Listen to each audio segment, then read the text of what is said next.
네, 반갑습니다. 네, 이제 신신명 이제 지난번 공부했던 거 이어서 이제 41번 개송부터 한번 보겠습니다. 주보 중간에 나와 있고요. 법이라는 법이 달리 없는데 망령되이 스스로 좋아하고 집착한다.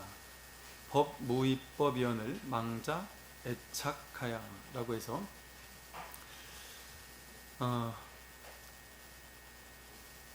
우리가 불법이라고 하고 또 진리라고 하고 법이라고 이렇게 해서 법을 찾고 있습니다. 진리는 좋은 것이고 이제 진리가 아닌 이 세속은 안 좋은 것이다 라고 해서 중생은 안 좋은 것이고 부처는 좋은 것이다 라고 해서 우리 모두가 부처가 되기 위해서 이제 열심히 노력하고 있고 애써서 나아가고 있는 것이죠. 이렇게 법과 법 아닌 것을 둘로 나눠 놓은 다음에 법을 취하려고 합니다. 그런데 불법은 불이법이다라는 불이중도라는 불법은 불이법이라는 아주 중요한 그 대전제가 있습니다. 불이법이라는 진리의 관점에서 본다면 법과 비법이라고 둘로 나눠 놓고 그 중에 법을 취하는 것도 똑같은 취사 간택심이고 분별심일 뿐입니다. 그래서 이게 뭐랄까 우리의 의식구조 자체가 둘로 나눠 놓고 어느 한쪽으로 가는 것, 이게 분별심을 기본 구조로 하고 있다 보니까 생각이 일어나는 것들은 그대로가 다 분별하는 것들이거든요. 그러다 보니까 어쩔 수 없이 우리 불교에서도 방편을 써서 법과 이제 법 아닌 것을 이야기하고 있고 또 뭐 해탈, 열반, 법, 불법, 마음, 진리, 뭐 법신, 본래 면목 이래서 수많은 단어들로서 얘기를 하고 있고 수많은 언어로서 이 법을 이제 가리키고는 있지만 끊임없이 수많은 경전과 어록에 사는 얘기는 그렇게 법을 세워놓고서 사람들을 그 법 가까이 가도록 이렇게 이끌어가는 방편의 역할을 합니다. 근데 이제 이 사람이 이 법이라는 방편을 통해서 법 가까이 가고 있구나라는 생각이 들 때 이제 그 법이라는 것조차 빼앗아 버립니다. 그 이유가 뭐냐면 법을 쥐어주어서 이게 법이다라고 해서 딱 쥐어줄 무언가가 있다면 그는 참된 법이라고 할 수가 없습니다. 뭐 내가 가질 수 있는 무언가가 있다면 가진 게 있고 가지지 못한 게 둘로 나뉘어져 있잖아요. 그는 참된 불이법이라고 할 수 없다는 것이죠. 다시 말해서 법이라는 것을 뭘 가지고 법이라고 표현을 했느냐 하면 지금 이대로 아무 문제 없이 우린 지금 이렇게 있습니다. 생각을 일으키기 이전에는 지금 이 자리에서 아무런 문제가 없어요. 만에 하나 지금 이 공간이 아닌 어떤 다른 공간에서 뭐 이런 비유를 들어서 좀 그렇지만 뭐 누군가가 내가 절친했던 누군가가 죽는다고 할지라도 그게 지금 이 자리에서 내가 인식되지 않았을 때는 전혀 눈치챌 수가 없는 것이거든요. 아무리 또 좋은 일이 일어났다 할지라도 지금 내가 그 소식을 듣기 전까지는 좋은 줄도 모르는 것이죠. 즉 이 세상은 전부 다 내가 내 의식 여하에 따라서 이렇게 만들어지고 하는 것인데요. 우리는 이와 같이 내 의식을 가지고 생각을 가지고 지금 이대로 아무 문제 없는 지금 이대로라는 그냥 좋을 것도 없고 나쁠 것도 없고 그냥 있는 그대로의 지금 이 실상 이것을 내버려 둔 채 머리를 가지고 무언가를 추구하기 시작한 겁니다. 추구심을 일으켜서 지금 이대로는 나는 불편하고 나는 부족해. 돈이 조금 더 있어야 돼. 내 자식은 빨리 고3을 맞춰서 좋은 대학을 가야 되고 내 남편은 어떻게 해야 되고 나는 또 조금 더 건강해야 되고 아니면 나는 빨리 불법을 깨달아서 부처가 돼야 되거나 수많은 세속적이고 출세관적인 수많은 것들을 어느 순간 갑자기 취하기 시작하는 겁니다. 취하려고 마음내기 시작하면서부터 지금 이대로의 아무 문제 없던 내가 이제 문제 있는 사람으로 바뀌어버리기 시작한 것이죠. 이처럼 의식을 가지고 문제를 만들어낼 때 모든 문제는 생겨나기 시작합니다. 근데 지금 이대로라는 현실이 문제가 있느냐? 지금 이대로는 사실은 아무 문제 없이 모든 것은 있는 그대로 돌아가고 있거든요. 뭐 완벽하게 돌아가고 있다라는 것도 이제 하나의 그 치우친 이야기이고, 그냥 있는 그대로 있을 뿐입니다. 제가 지금 하는 얘기를 듣지 못하는 분이 아무도 안 계시잖아요. 그러니까 들으려고 애써서 이 소리를 듣는 게 아니라 저절로 이 소리를 들을 수 있는 능력을 타고났습니다. 저를 보려고 애쓰지 않아도 그냥 눈만 뜨면 저를 바로 볼 수가 있거든요. 그러니까 보려고 애써서 그 애쓰는 거에 성공해야지만 보는 것에 성공하는 것이 아니라 우린 그냥 이렇게 보고 있습니다. 아침에 먹은 음식을 소화시키려고 지금 노력을 하고 계시지 않거든요. 그냥 가만히 앉아서 그냥 가만히 있는데 저절로 아침에 먹은 음식이 지금 소화가 되고 있는 중입니다. 몸이 어디가 아픈 곳이 있으면 내가 나으려고 과도하게 애쓰지 않더라도 자연 치유력에 의해서 저절로 몸은 나아지게 되어 있는 것이죠. 감기가 걸리면 감기는 저절로 낫는 방향을 향해서 또 가게 되어 있는 것처럼, 들숨과 날숨을 애써서 시력을 하지 않는데, 노력하지 않는데 그냥 저절로 들숨이 날숨이 때가 되면 적절하게 쉬고 있습니다. 애쓰지 않는데도. 내가 나이가 들면 들수록 잘 나이를 먹어가야지, 성인이 되어야지, 아니면 뭐 어떻게 살아야지라는 생각을 한 번도, 잘 살아야지, 아니면 뭐 이렇게 저렇게 살아야지라는 생각 안 하는데 우리 삶은 그냥 이렇게 살려지고 있습니다. 내가 나이 먹기 위해서, 삶을 살아가기 위해서 막 과도한 애쓰지 않아도 이 자체적인 시스템으로 완벽하게 우리는 삶을 이렇게 영위해 가고 있는 것이죠. 저 매미 소리가 내가 주목하기 전에는 들리지 않았지만 잠시 들으려고 하면 매미 소리는 언제나 들리고 있습니다.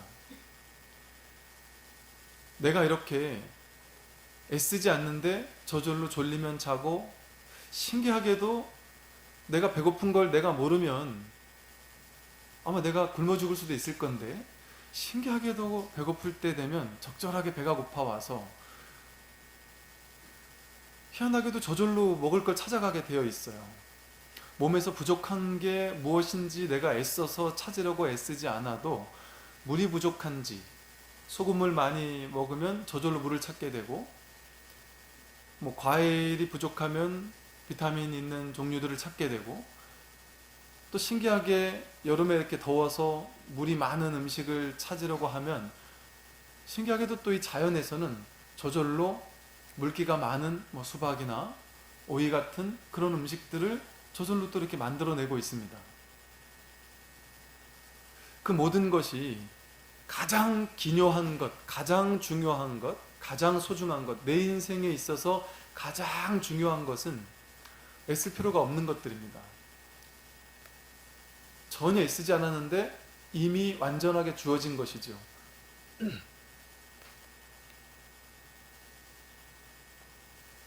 진짜 본질적인 거 말고 있어도 그만 없어도 그만인 것들 있잖아요.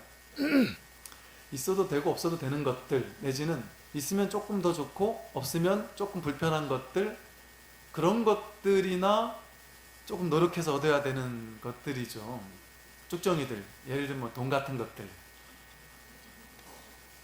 돈이야 좀 있으면은 조금 더 좋은 거, 비싼 거, 맛있는 거 먹을 수 있고, 돈이 좀 많으면 뭐 서울에 용산 같은데 저 보이는 아파트가, 제가 어떤 분이 얘기하시는데 올라가는 아파트가 분양할 때 뭐 한 16억을 해서 그 살까 말까 하다 안 샀는데 지금 23억이 올라가지도 않았는데 23억이 됐다는 얘기를 하시는 얘기를 들었는데, 여기 이렇게 올라가 있는 게 제가 보기에는 우리 일주문 같은데, 이렇게 올라가 있는 것들이 뭐 하나에 뭐 진짜 10몇 억씩 이렇게 한다고 하지만, 돈 많으면 그냥 여기 살 수 있는 거고, 돈이 없으면 강원도 양구나 고성이나 그런 데서 그냥 자연과 교감하면서 땅의 기운을 받으면서, 저도 어릴 때는 땅에서 막 날벌레들 막 오기 이런 것들 막 많은 것들이 싫다라고 생각을 하고 서울에 저런 고층 빌딩의 높은 층에 살면 그런 벌레도 없다면서요. 이게 너무 좋은 거라고 생각을 했는데 사람이 벌레가 없는 곳에서 산다는 것처럼 참 뭐랄까 가슴 아픈 일은 없는 것 같습니다. 벌레가 존재하지 못하는 공간이라는 것은 사실은 사람도 존재하기 어려운 공간에 어거지로 살고 있는 것과 비슷하거든요. 이 땅과 가까이 있지 못해서 자꾸 올라가면 우리는 그런 뭐 날벌레나 이런 것들이 없어 쾌적하다고 여기지만 그건 쾌적한 게 아니라 우리 몸을 망구는 것일 수가 있죠. 긴장감도 떨어져요. 뭔가 모기도 있고 뭔가 벌레도 있고 막 이만한 바퀴벌레도 나오고 제가 부산에 가서 잠깐 살 때가 있었는데 막 진짜 이따만한 강거라고 하는 막 그냥 바퀴벌레가 막 날아다니서 정말 소름이 끼쳐 깜짝 놀랐습니다. 첫날 밤에 화장실을 가려고 화장실 불을 딱 켰는데 이만한 바퀴벌레가 검은 게요. 수십 마리가 막 우르르 왔다 갔다 하는데 전 TV에서만 봤던 막 그냥 무시무시한 벌레들이 그렇게 있어서 너무 충격을 받았는데 그 얘기를 그 다음날 부산 사람들한테 했더니만 저 얘기를 하는 거예요. 여기는 이렇게 자다 말고 아침에 일어나면 입에 거짓말이길 텐데 아침에 일어나면 입에 막 벌레 발이 막 껴있고 그렇다는 거예요. 그 왜요? 그랬더니 자다가 그 큰 강거 한 마리가 입에 쑥 들어오면 그냥 나dom으로 씹어 먹는다고. 그 얘기를 듣고 나니까 그 다음날부터 밤에 잠을 잘 수가 없는 거예요. 그런데 이런 어릴 적에 수많은 벌레들과 함께 지내던 그런 날들의 추억들이 그 벌레들과 함께 살고 있는 그런 어떤 긴장감이랄까요? 이런 것들이 우리를 이게 살아있게 하고 깨어있게 하고 뭔가 참 그것이 좀 불편하긴 해도 때로는 어떤 사람에게는 좀 두려울 수도 있겠지만 그거는 두렵다라는 관념입니다. 저 이제 절에서 수련대 같은 거 가면요, 이러는 것이 있습니다. 벌레를 잡아서 이제 만지게 합니다. 근데 죽어도 못 만진다고, 서울 사람들은 죽어도 못 만진다고 하다가 나중에 만질 수 있는 사람부터 하나 둘 만지고 막 이러다 보면 자신도 나중에 이제 만지게 되고, 그러다 이제 점점 심한 걸로 해서 나중에는 바퀴벌레뿐 아니라 그 뱀을 이제 안 무는 뱀까지 이제 가져와서 이제 만지라고 하는데, 그 처음엔 죽어도 못 만진다고 하던 사람들도 나중에 이제 아주 애완동물처럼 만지고 개구리도 만지고 이제 다 하게 되거든요. 그럼 이제 스스로의 어떤 틀에서 깨도록 만들어주는데, 신기한 점은 난 죽어도 못 만진다고 했던 사람들이 그걸 나중에 다 만지게 되고 가지고 놀게 됩니다. 그 두려움이 사라지는 것을 스스로 경험하고 스스로 목격하게 되는 것이죠. 이처럼 우리가 안 된다, 못 한다라고 생각하는 것도 다 관념이 만들어내는 것들이거든요. 우리가 괴로움이라고 하는 것이 있는 사람이 이제 중생이고요. 그게 이제 더 이상 괴로움이 아닌 사람, 괴로움에서 노연한 사람을 이제 부처라고 하는 것이고, 괴로움이 있는 것이 이제 우리 중생들인데, 괴로움을 없애는, 아까 말씀드린 것처럼 지금 이대로 사실은 아무 문제가 없는데 자연은 자연의 법칙대로 봄, 여름, 가을, 겨울이 이어지고 있고, 나와 정말 둘이 아닌 것처럼 내가 물이 필요할 땐 자연이 물을 가져다 주고, 뭔가 물기가 있는 과일이 필요할 땐 수박 같은 것을 여름이 알아서 가져다 주는 것처럼 자연과 내가 둘이 아닌 하나가 되어서 삶을 이렇게 저절로 살게 되놓고 있는 것이거든요. 내 밖에 자연이 별도로 있고 여기엔 내가 별도로 있다는 것은 내 생각일 뿐입니다. 자연과 나는 둘이 아닌 한 몸이고 너와 나도 둘이 아닌 한 몸이지만, 그래서 이 하나의 대우주 법계가, 법신이 하나로서 이렇게 운행되고 있습니다. 그 어떤 애쓰고 노력함 없이 가장 근원적이고 가장 본질적인 것은 언제나 완벽하게 주어져 있습니다. 그러니까 지금까지 살아오면서 저절로 알아서 배고프면 그냥 밥을 먹었고, 저절로 알아서 졸리면 그냥 잠을 잤고, 애쓰지 않아도 다 저절로 알아서 하게 되어 있어요. 왜 그럴까요? 그 가장 인생에서 가장 본질적인 것들, 가장 귀하고 가장 중요한 것들은 저절로 주어져 있습니다. 이 생사법이라는 생겨나고 사라지는 잠깐 가졌다 버릴 수 있는 것들, 뭐 돈이나 아파트 같은 저런 것들이나 내가 조금 더 노력하면 더 벌고 이럴 수 있을 뿐이지, 진짜 핵심의 것들은 언제나 주어져 있다. 왜 그럴까요? 내가 본래 부처이기 때문에 그렇습니다. 이 숨쉬는 방법을 잊어버리게 되면, 자, 아파트 50억짜리를 가지고 있는다 할지라도, 저거 통째로 수백억짜리를 가지고 있는다 할지라도 숨쉬는 법을 까먹어버리면 우린 그냥 죽거든요. 몸에서 소화시키는 방법을 잊어버리면 나는 살 수가 없습니다.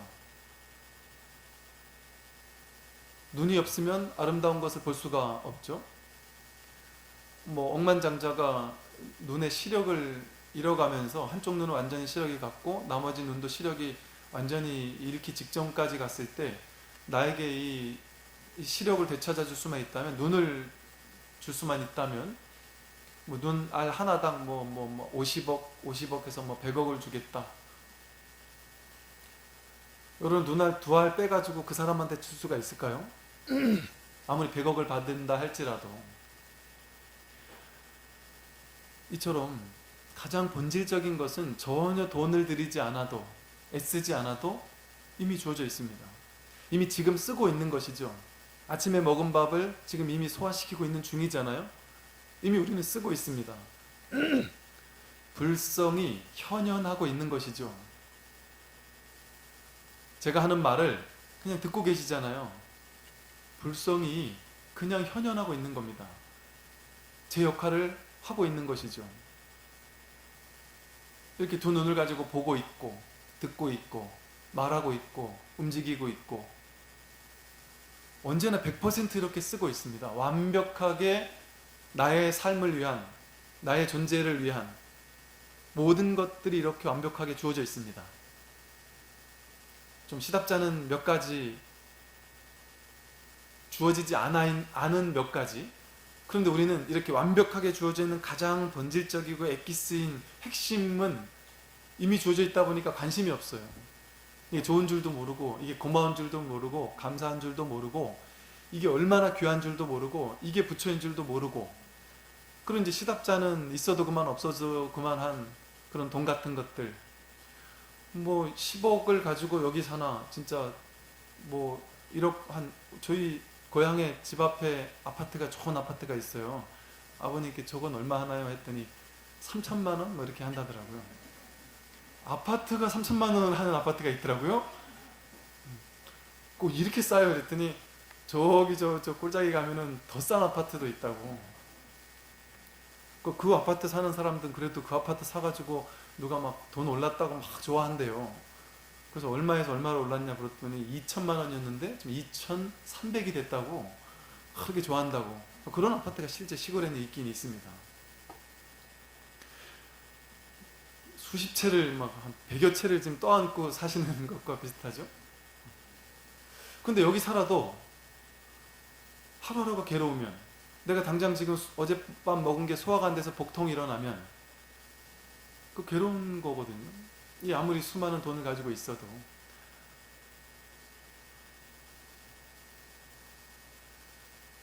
저 시골에 사는 것과 여기 사는 것, 이게 사실은 큰 차이가 없을 수 있는데, 우리가 이제 생각으로 귀하다라고 여겼던 것들, 그런 것들은 왔다가 가는 것들입니다. 근데 우리는 언제부턴가 이 왔다가 가는 것들, 생사법, 여기에만 혈안이 되어 있기 시작했죠. 그러다 보니까 내 인생의 가장 중요한 가치가 전도된 겁니다. 전도몽상.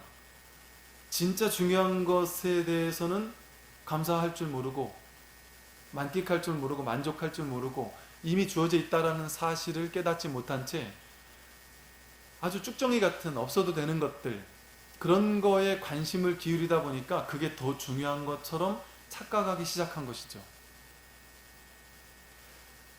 이게 어른과 아이들이 그 50보 100보 비슷비슷한 거죠.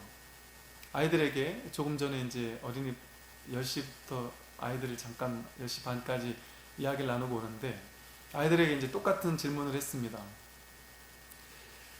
뭐가 있으면 좋고 뭐가 있으면 괴롭니? 이랬더니 저는 게임하는 게 너무너무 좋은데 게임을 못하게 할 때 너무 괴롭다.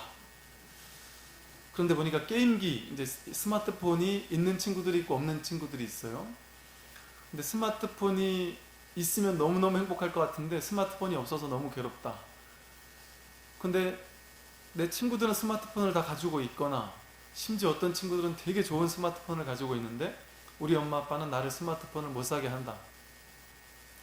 그래서 괴롭다. 야, 그러면은 그 괴로움이 어디서 온 걸까? 하고 이제 질문을 계속해서 해 들어갔더니 아주 이 친구들이 얼마나 똑똑한지 뭐라고 하느냐면요. 그 생각을 바꾸면 되지 않을까요? 6학년짜리 아이가 그래요. 어떻게 생각을 바꾸면 되니? 했더니 내가 갖고 싶다는 생각을 하고 저 친구는 가졌는데 나는 못 가졌다고 생각하니까 괴로운 거니까 그 생각만 뭐 안 하면 뭐 되겠죠. 그리고 뭐 그런 얘기를 해요. 그래서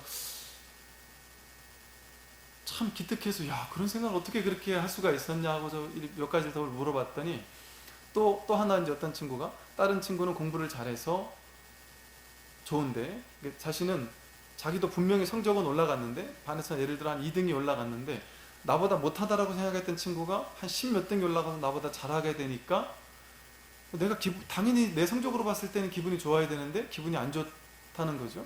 그건 어디서 온 거지? 그것도 친구랑 내가 경쟁한다고 하고 생각하고 그런 비교하는 마음에서 온 거라는 사실을 아이들이 인지하고 있는 것이죠. 그럼 어떻게 하면 행복할 수 있을까? 남들과 비교하고 너는 있고 나는 없다라고 생각하고 이러지 않고 그 친구 표현에 의하면 이래요.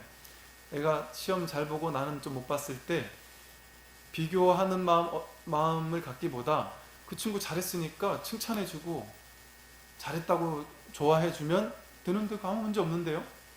그리고 스마트폰이 없는 친구는 그러면 저도 언젠간 있겠죠 뭐. 되게 쿨하게 물론 집에서는 엄마한테 막 때를 쓰고 울고불고 할 수도 있겠죠. 제 앞에서니까 쿨하게 얘기할 수도 있겠지만 그 아이들이 생각하는 그 괴로움의 구조와 똑같습니다. 어른들이 생각하는 것도 내가 이만한 비싼 아파트를 가져야 된다 또는 뭐 큰 돈을 가져야 된다 뭐 명예나 권력을 가져야 된다 이렇게 생각하면 그거로 인해서 내가 괴로워지는 것이죠. 내 삶이 힘들고 괴롭고 고대해지는 것이죠. 그런데 지금까지 그렇게 생겼다 사라지는 것들, 비교해서 만들어지는 것들, 우리 의식이 만들어낸 허망한 것들, 쭉정이 같은 것들, 그런 것들에만 태어나서 지금까지 혈안이 되어서 살아오다 보니까 이 본질적인 것을 망각하며 살아왔다는 것이죠. 그래서 부처님께서는 이 본질적인 것을 깨달으라고 말씀을 해주는 것이고요. 그래서 우리는 이대로 부처입니다. 이대로 부처. 아까 말씀드린 것처럼 이미 부처로서 할 일을 다 하고 있잖아요. 소리가 들리면 듣고 있고 눈을 뜨면 볼 수 있고 보고 있고 뭔가 느끼면 느낄 수 있고 깨달아 알 수 있고 이걸 견문각지한다 이럽니다. 다 할 수가 있습니다. 이미 완벽하게 다 주어져 있습니다. 가장 핵심적인 것들은 이렇게 다 주어 있기 때문에 우리는 사실 지금 이대로 본래 부처인데 그 쭉정이에 연연하고 그것이 진짜인 줄 알고 그게 나인 줄 알고 그게 내 것인 줄 알고 내 것에 집착하고 나에 집착하기 때문에 그 가짜에 속아온 것이죠. 사실은 그 아파트와 같은 쭉정이라고 말했던 그런 것에 이것도 들어있습니다. 나라는 존재도.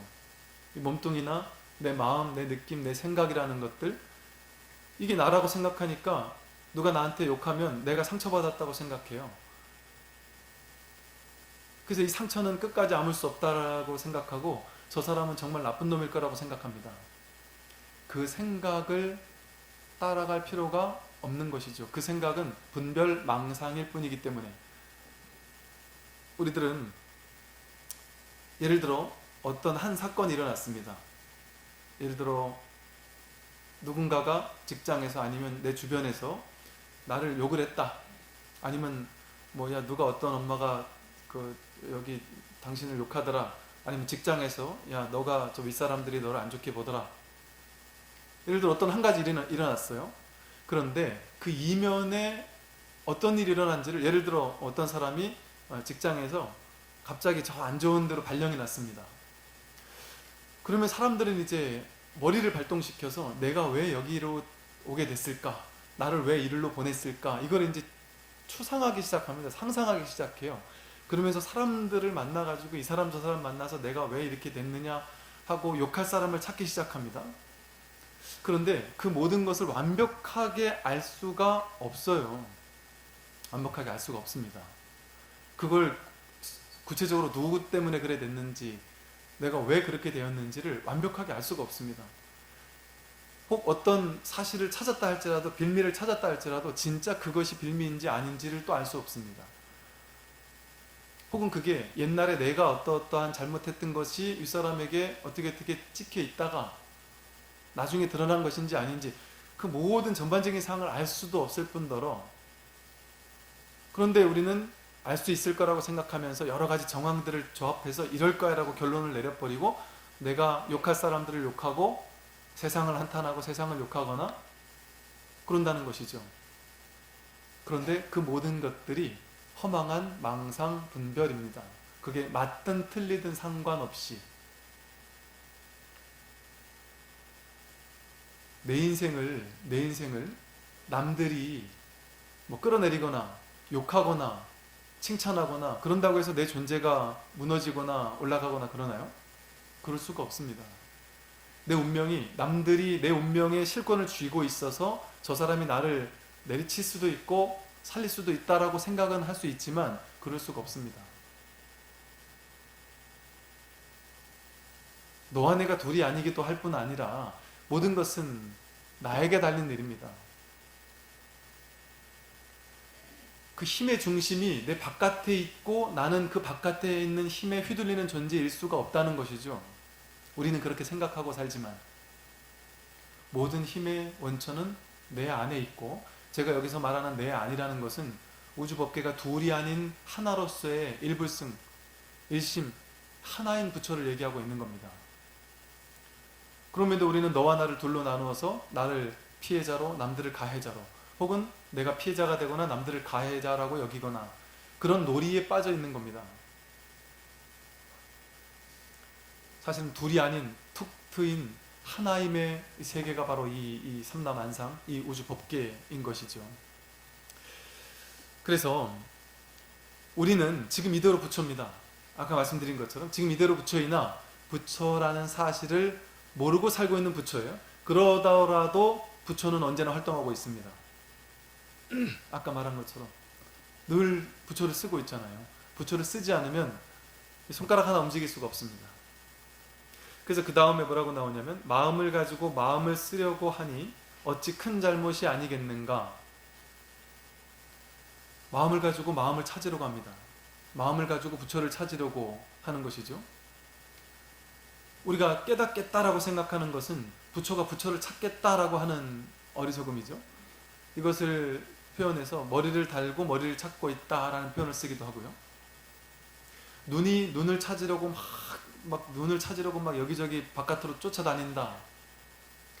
찾고자 하는, 내가 눈을 보려고 막 여기저기서 눈을 찾고 있는 그게 바로 눈인 줄 모르고 바깥으로만 이렇게 자꾸 눈을 찾고 있다는 것이죠. 내가 부처인 줄 모르니까 부처가 부처를 찾으려고 애쓴다. 이미 부처를 쓰고 있는 줄 모르고.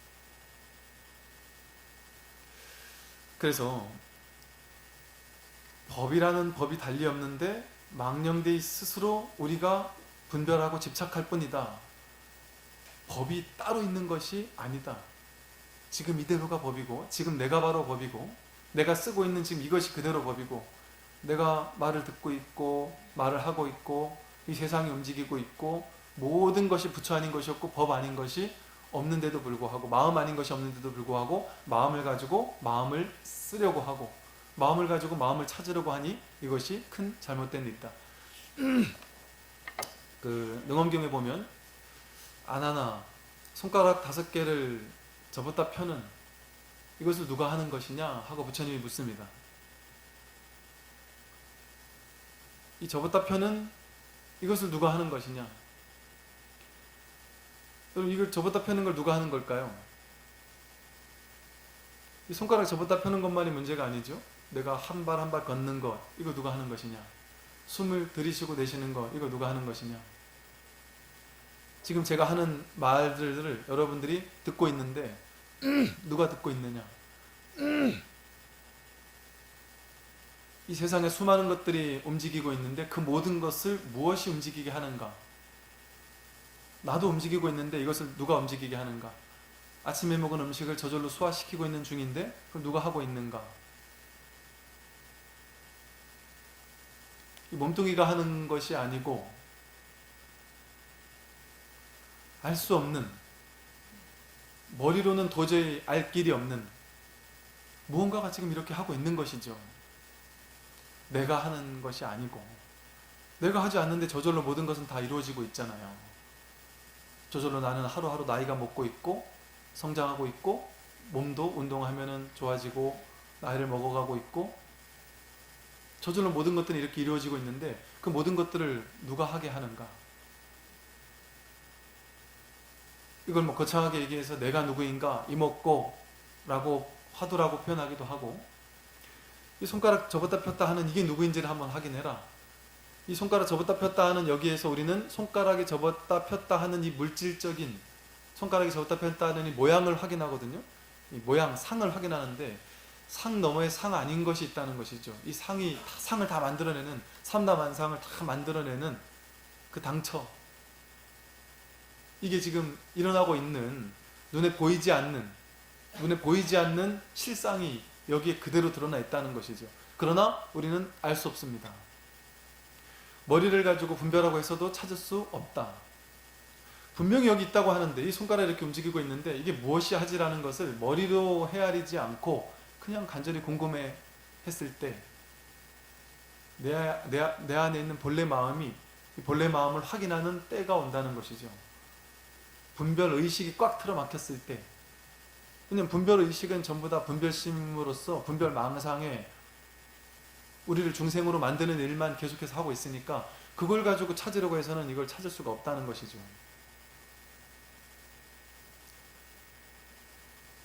그래서 내가 매일마다 이렇게 길을 걷고 있는데 이 길을 걷고 있는 게 누군지도 모르고 이 세상이 이렇게 삼라만상에 한바탕으로 움직이고 있는데 수많은 분별되는 대상들이 있는데 그게 무엇인지도 모르고 우리는 하루하루를 살아가고 있다.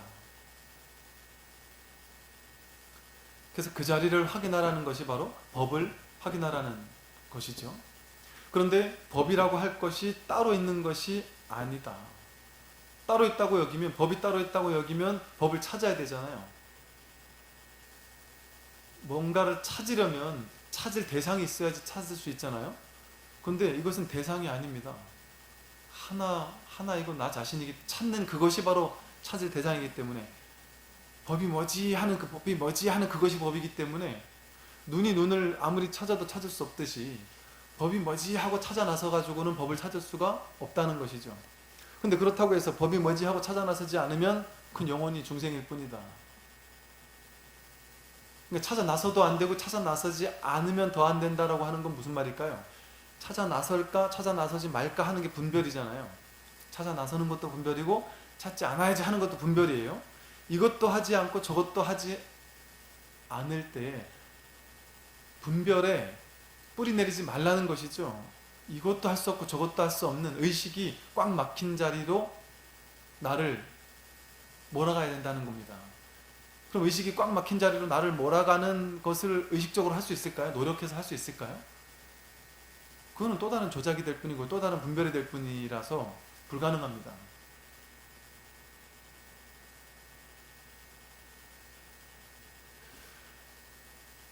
그래서 의식으로는 갈 수가 없다. 근데 우리는 의식밖에 사용해 본 적이 없거든요. 의식 아닌 건 사용해 본 적이 없단 말이죠. 그러니까 제가 지금 드린 말씀 여러분들 듣고 나면 저 양반은 도대체 뭘 하라는 거야, 말라는 거야, 이러라는 거야, 저러라는 거야, 뭘 어떻게 하라고 얘기를 해야지, 이렇게 하면 안 된다, 저렇게 하면 안 된다는 얘기만 하면 어쩌자는 거지? 어쩌자는 걸까요? 그래서 내가 할 수 있는 게 없습니다. 수행이라고 하는 것은 그래도 법을 찾아 나서 봐라 하고 법을 찾아 나서 봐라는 방편을 이제 계속 주는 거예요. 방편을 던져주는 겁니다. 이 던져주는 차원을 하는 게 수행이에요. 근데 수행이 어느 정도 되고 있을 때는 던져줬던 방편을 다 회수시키거든요. 그러니까 수행을 하는 것은 수행이라는 방편을 내가 딱 쥐고서 일단 그까지 한번 가보는 겁니다. 근데 얼추 금방까지 오게 되면 그걸 또 다 회수해야 되는 거예요.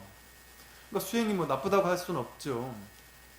수행이라는 것은 찾고자 하는 거니까 찾고자 해야 일단 찾는 것도 아니구나라고 탁 놓을 수 있지, 찾아보지도 않은 사람이 뭘 어떻게 놓을 수가 있겠습니까? 그래서 수행을 할 수도 없고 하지 않을 수도 없습니다. 찾을 수도 있고 찾지 않을 수도 없고 마음 공부를 할 수도 없고 하지 않을 수도 없습니다. 내가 공부를 해야 되는 것도 아니고 하지 말아야 되는 것도 아닙니다. 이게 뭐지 이게 뭐지 이게 뭐지 하고 계속 되뇌어야 되는 것도 아니고 되뇌이지 않는다고 되는 것도 아닙니다. 한번 해보세요. 이게 뭐지? 하고 계속해서.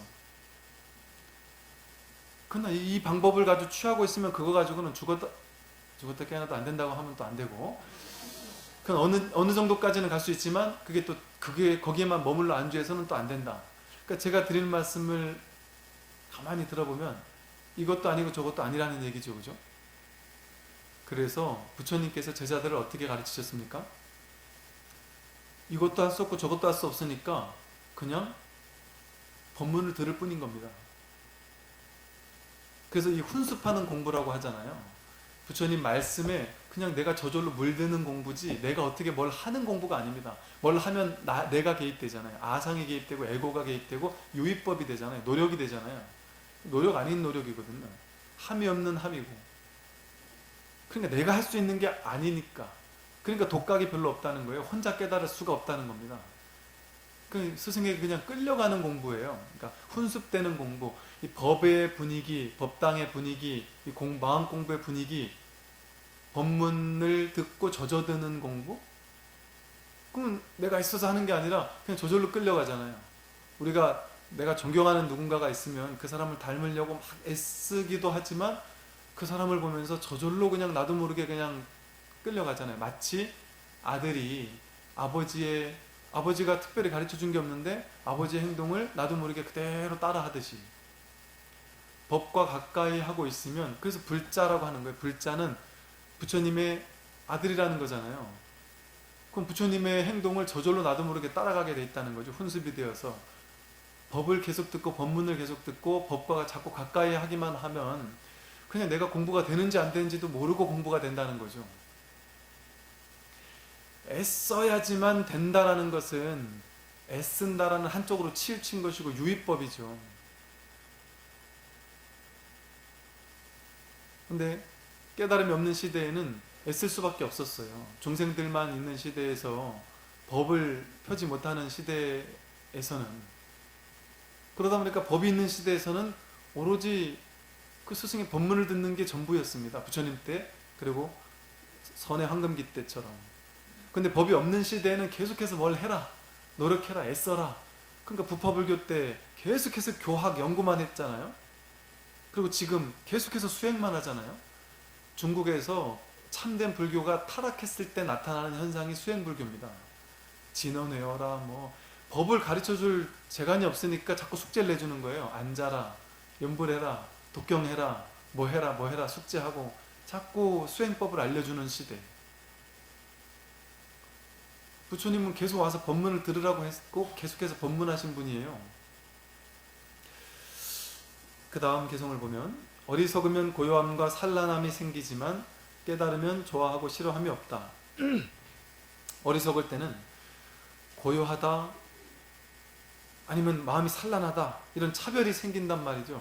둘로 나뉘는 분별심이 생긴다는 겁니다. 꼭 고요함과 산란뿐이 아니라 있다 없다, 맞다 틀리다, 옳다 그르다, 부자다 가난하다, 행복하다 불행하다, 나는 성공했다 실패했다. 여러분은 여러분 인생에서 이런 게 많잖아요. 나는 성공했어 실패했어, 그때는 잘했어 못했어, 난 이만하면 잘 산 거야 못 산 거야, 내 아들이 지금 잘하고 있어 못하고 있어, 내 마누라는 몇 점짜리야, 내 자식은 몇 점짜리야, 몇 점은 안 돼, 못 미치고, 난 이런 점은 내 인생에서 좋은데 이런 점은 내 인생에서 별로야. 이 전부 다 분별망상이라는 거죠. 어리석을 때 일어나는 환상입니다. 어리석을 때 일어나는 환상을 쥐고 우리는 그 환상을 더 좋은 환상으로 대치시키기 위해서 살아왔습니다. 산란함을 고요함으로 바꾸기 위해서, 틀린 것을 옳게 바꾸기 위해서, 가난함을 부자로 바꾸기 위해서, 없는 것을 있는 걸로 바꾸기 위해서. 그것은 분별망상일 뿐이라는 것이죠. 생사법, 생겨났다가 사라지는 허망한 것들, 잠깐 생겨났다 잠깐 사라지는 진짜가 아닌 것들,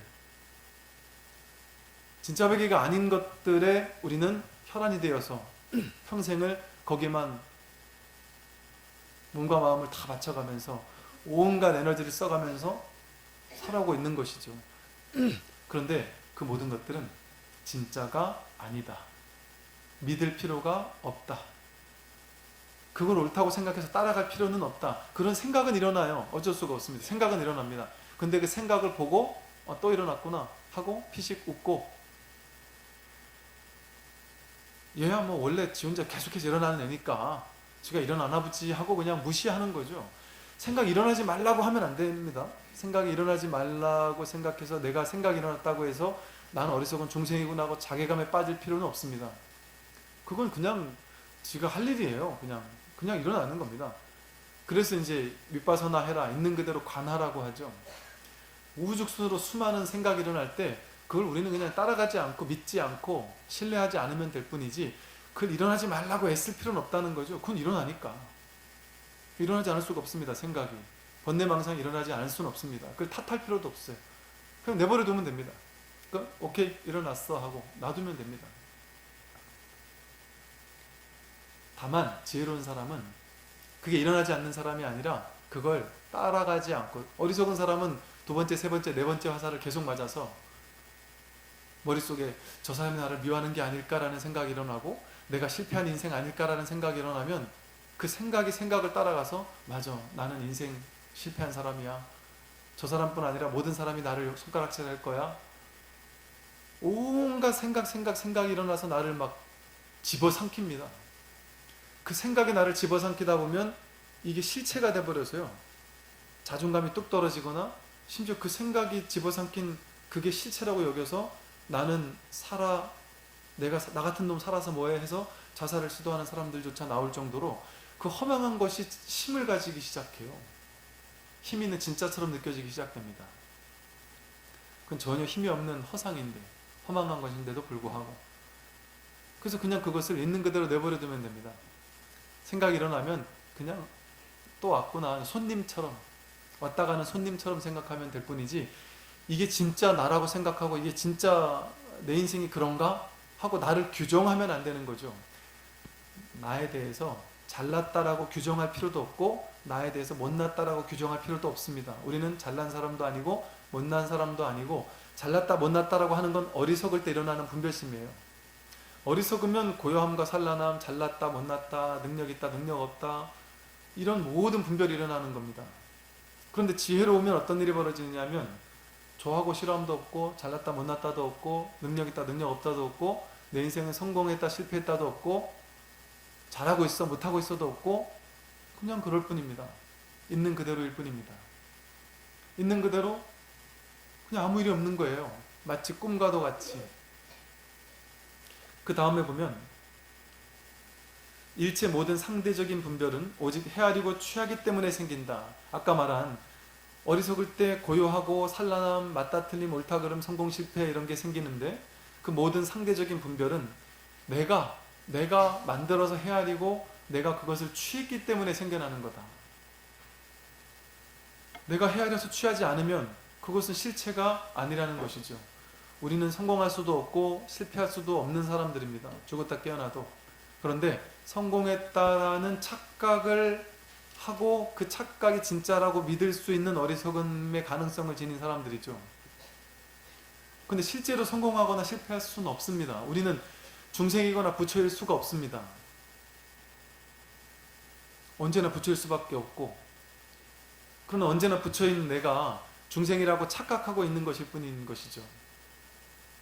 이 모든 것을 내가 만들어낸 거대한 착각입니다. 삶이라는 것 자체가 거대한 착각입니다. 이 분별망상이 만들어낸 거대한 착각, 거대한 꿈, 허망한 환영. 우리 이럴 때 있잖아요. 살다 보면 어느 날 어느 순간 갑자기 어디에 꽂혔어요. 누가 친구가 와가지고 야 뭐 어디에 투자하면 되게 좋다더라. 그래서 막 꼬셔가지고 그거를 투자할까 말까 막 고민을 하고 막 한 1주, 2주, 3주 막 아주 고민하다가 딱 안 했는데 그 3주 동안 막 거기에 막 환상에 젖어서 야 저기 투자해가 내가 막 엄청 부자가 될 거라는 환상에 젖어 있다가 갑자기 공부해 보니까 또 이게 저기 사기 같아가지고 또 막 절망감에 빠졌다가 혼자서 5만 가지 상상을 다 하다가 거기 딱 풀려 나오고 나면 나중에 생각하면 웃기죠. 야 내가 그 3주 동안 뭔 짓을 한 거지? 혼자서 그냥 지 혼자 좋았다가 싫었다가 막 5만 가지 생각에 빠졌다가 그런 일을 그 3주만 그러고 있는 게 아니고 삶 전체를 그러고 있다는 거죠. 대상을 바꿔가면서 한 사람에게 사랑에 빠져서 사로잡히면 그 사람이 이 우주 전체인 것 같이 내 인생에 제일 중요한 건 그 사람과 사랑을 성취하는 거라고 생각이 돼요. 요즘 TV에 보면은 드라마에 보면은 결혼한 사람도 딴 사람한테 빠질 수가 있대요. TV 보면 빠져가지고 거기 막 그냥 그 사람한테 뿅 가서 애고 뭐 집이고 다 팽개치고 그게 왜 그게 가능할까요? 그 어마어마한 자기가 만든 거대한 환상이 진짜라고 믿어버리는 겁니다. 그러니까 법륜 스님이 증문즉설 할 때 보면 이 일반인들이 되게 기분 나빠하는 소리들을 잘 하시는데 이래요. 보살님들이 우리 남편 나쁜 놈이라고 남편 욕을 막 하면은 남편이 바람을 펴서 막 죽일 놈 어쩌고 저쩌고 하면은 뭘 그렇게 힘들게 그렇게 어렵게 생각하지 마라 인생을 못 살겠으면 헤어져라. 되게 심플하게 얘기합니다. 아이 진짜 남의 일이라고 그렇게 막 얘기하지 마시라고 막 하면서 그러면 아니 간단하다. 못 살겠으면 헤어지면 되고 못 살겠고 이놈이 싫어 죽겠는데 바람 펴가지고 미워 죽겠는데 그래도 이놈이 돈이라도 벌어다 주고 어쨌든 내가 이혼 조정 신청해가지고 내가 받을 것도 얼마 없을 것 같고 그러면 내 인생이 더 스트레스 받을 것 같아서 바람 피는 놈이라도 데리고 있어야 되겠다 싶으면 그냥 같이 살아야 된다. 이런 얘기를 하면 되게 냉정하게 들리고 되게 기분 나쁘게 들릴 수도 있는데 이 모든 것이 거대한 꿈이기 때문에 그렇습니다. 내 남편이라고 생각하던 것도 하나의 거대한 꿈이고요.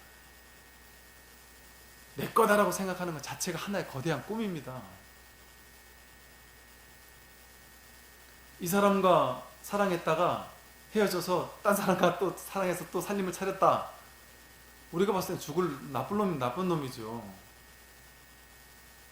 그런데 그냥 꿈일 뿐입니다. 제가 하는 말을 잘 들으셔야 돼요. 이걸 잘못 들으시면 제가 나쁜 놈이 됩니다.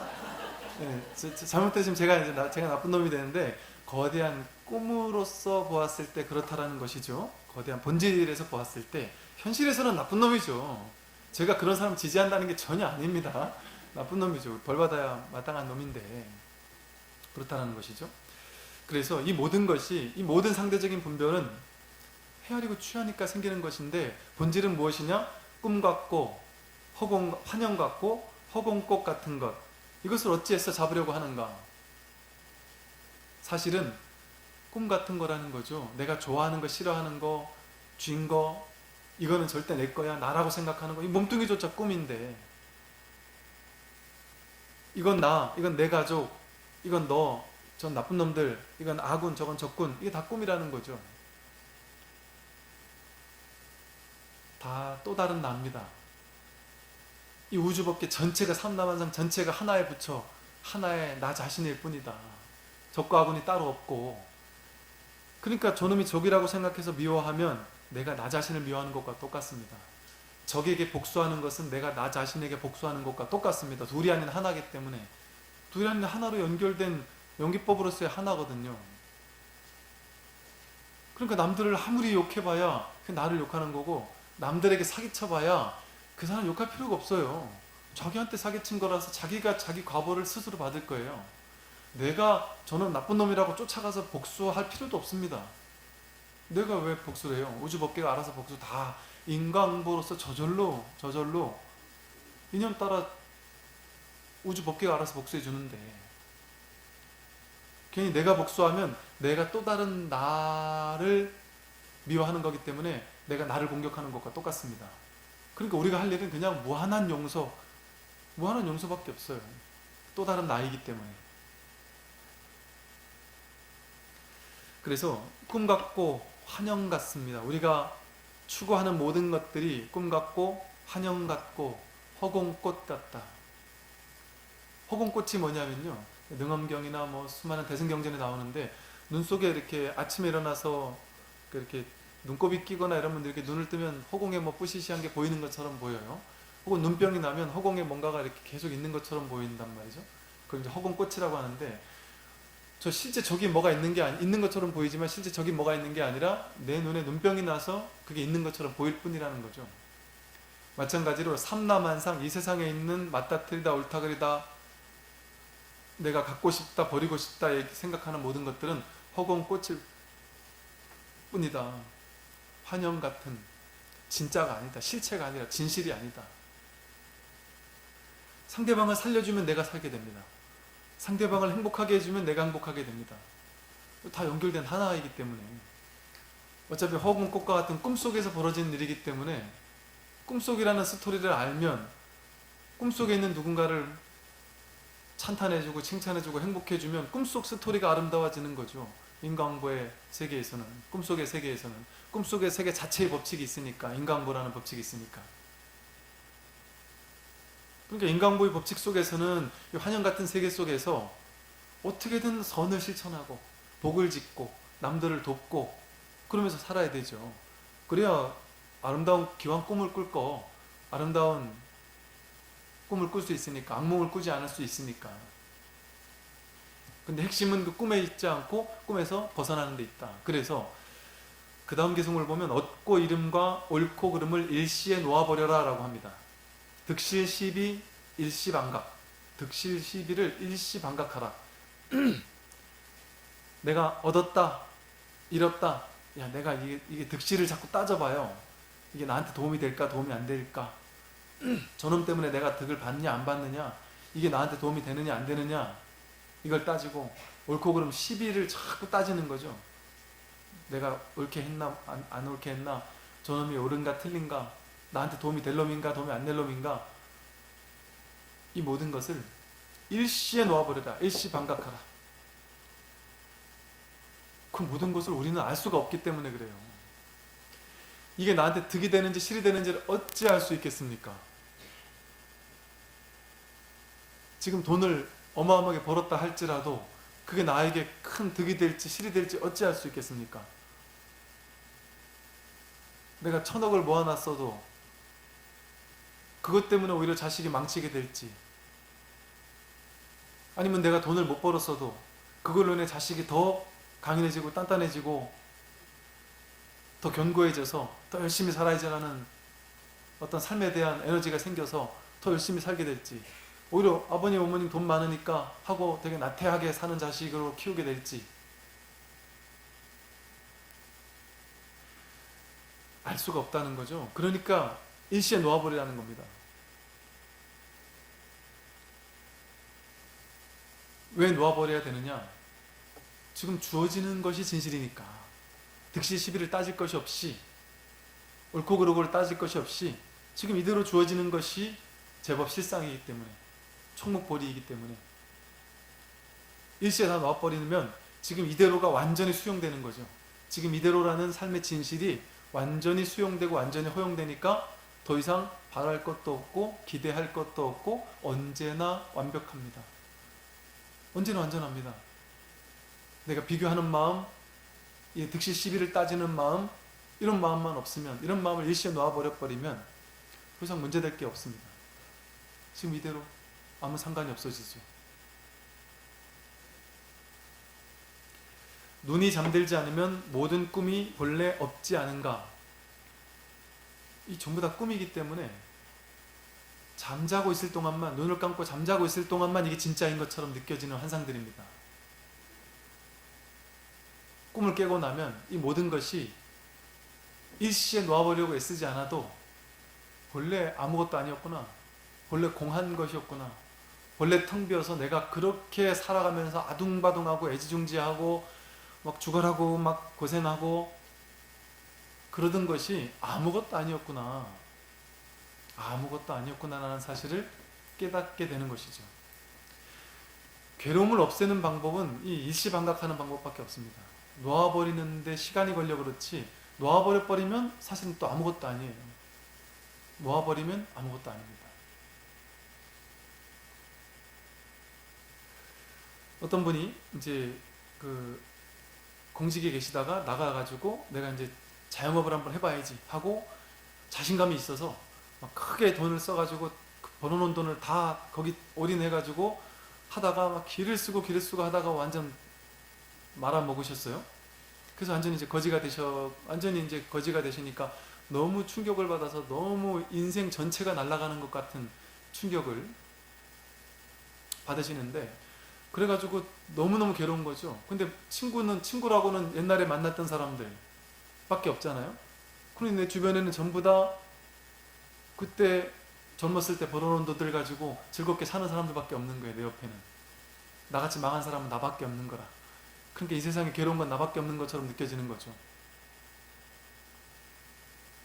이걸 놓으라고 해도 죽어도 놓아지지가 않는 것이죠. 그러다 오랜 시간이 걸리는 거죠. 그걸 놓아버리는데. 그런데 일시반각해버리면 야, 어차피 이렇게 된 거 뭐 방법이 없지 않느냐. 놓지 않으면 방법이 없으니까 어쩔 수 없이 그냥 탁 놔버립니다. 어느 순간. 처음에는 저 사람하고 자꾸 비교하게 되고, 저 사람은 그래도 잘하고 있는데 하고 자꾸 비교하게 되고, 내가 못난 것 같고 이런 생각이 들다가 나중에는 아휴, 그것도 망상이고 분별심이고, 그거 해봐야 나만 괴롭고 어차피 이거 꿈과 같은 생각이니까, 그 생각을 하면 나만 괴로우니까 오케이, 놔버리자. 놔버리고 나면 그때부터 새롭게 시작할 수 있는 가능성이 열려요. 그러다가 옆에서 어느 집 보니까 내가 같이 일하던 옆집 식당들도 보니까, 가만히 보니까 같이 시작했던 식당들이 보니까 나만 없어진 게 아니라 여러 식당들이 많이 없어져서 저네들은 어떻게 없어졌지 하고 가서 물어봤더니, 그 사람은 나는 그래도 돈이나 있어가지고 그 돈의 한 70%를 가지고 투자했다 망한 건데, 저 양반은 보니까 돈도 없는데 50%를 대출받아가지고 했다가 망해가지고 지금 빚더미에 앉아있더라는 거죠. 야, 나는 저 사람에 비하니까 그래도 나는 행복한 사람이구나. 그러면서 탁 놔지더라. 그러니까 놓는 데 걸리는 시간이 필요할 뿐입니다, 사람들은. 그런데 이걸 마음 공부해가지고 놓는 거예요. 너무 괴로우니까 막 마음 공부를 해가지고 놓는 겁니다. 근데 뭐 마음 공부를 해서 놔요. 그냥 놔버리면 되는데, 그냥 오케이 나 망했어 오케이 하고 그냥 그 자리에서 그냥 딱 끝내버리면 되는데, 그 남들을 비교하지 않고 이제 새롭게, 그럼 이제 뭘 할 수 있지? 빨리 놔버리면 빨리 그 다음 질문이 나와버려요. 오케이, 그럼 나 이제 뭘 할까? 이 질문이 바로 나와버리니까 새롭게 시작할 수가 있어요. 제가 이제 교도소나 이런 데를 많이 가는데요, 그분들이 끝까지 못 넘습니다. 제가 아무리 얘기를 해도, 아무리 좋은 얘기를 해도 정말 스님이 오시니까 정말 괴롭고 죽을 것 같은 세계에 한 줄기 빛입니다 어쩌고 이렇게 얘기를 하시는데, 그래도 죽어도 놓진 못해요. 죽어도 놓진 못하겠습니다. 그리고 그 약발이 한 이틀 갑니다. 이틀마다 한 번씩 와주시면 안 되겠습니까? 막 이러거든요. 그런데 한 6개월, 7개월, 한 1년쯤 만나 뵀던 분들 중에는 어느 순간 탁 놔버린 분이 계세요. 이제 기대를 어차피 여기서 이렇게 됐으니까 이제는 방법이 없다. 놓지 않으면 방법이 없다. 왜 그러냐면 뭐가 제일 힘드냐 그랬더니, 놓지 못하니까, 놓지 못하는 것 때문에 생각이 계속 올라와요. 사람들이 나를 욕할 것이고, 내가 여태까지 벌어놓은 명예, 진리, 돈 다 버릴 것이고, 나는 세상에 나가서 이제 정말 뭐 이상한 사람으로 살게 될 것이고, 평생 이런 사람으로 살 것이고, 돈도 없을 것이고, 막 이런 생각이 나를 짓누르는 거죠. 엄청나게. 그 분별망상이 자꾸 분별망상이나 허상이 자기를 집어삼키는 겁니다. 그러니까 그 생각 속에만 빠져 있으니까 더 괴로워 죽을 것 같은 거죠. 근데 일시방각해버리는 분은요, 갑자기 하루 일과가 달라져요. 어느 날 그 이제 옆에 계시던 어떤 분이 와가지고, 스님 저분한테 뭔 짓을 하셨길래 갑자기 저 사람 자리 바뀌셨죠? 그 왜 그러는데요? 그랬더니 갑자기 딱 바뀌기 시작했다. 어떻게 바뀌었냐 그랬더니 갑자기 계속 한숨만 쉬고 얼굴도 막 얼그락펄그락하고 막 온몸이 막 상기가 되고 밥도 안 먹고 막 잠도 못 자고 이러던 사람이 갑자기 털고 일어나더니 그 다음날 또 배팔배하고 쉬는 시간 최대한 달라내가지고 막 운동하고 팔굽혀펴기도 하고 책 사가지고 책 공부하고 막 그러더라는 거예요. 그 저 사람 왜 저런가 봤더니만 어차피 지금 이렇게 된 거는 이제 더 이상 돌이킬 수 없으니 그거 가지고 내가 괴로워해야 방법이 없더라는 거예요. 그 일시방각해버린 겁니다. 한순간 한 생각 그러고 나니까 야 그래도 내가 나에게는 지금 이 몸이 있구나, 건강한 몸이 있구나.